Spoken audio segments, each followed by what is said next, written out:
係香港俾227尺公屋做家私，竟然做出200尺儲物空間。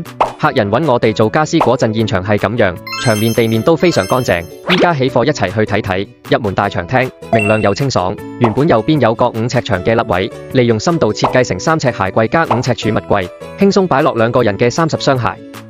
轉右6尺窗台櫃包住個細窗，簡約又襟睇，仲多個置物台面，隔離3尺半吊櫃加書台，俾小朋友做功課提供一個好環境。邊角圓弧處理得幾好，唔驚整親隻手。最尾係5尺地台加置物櫃，平時放張台就係食廳，夜晚攞走鋪床褥，拉埋窗簾就係一個獨立房。呢個廳嘅收納空間就超過200尺啦。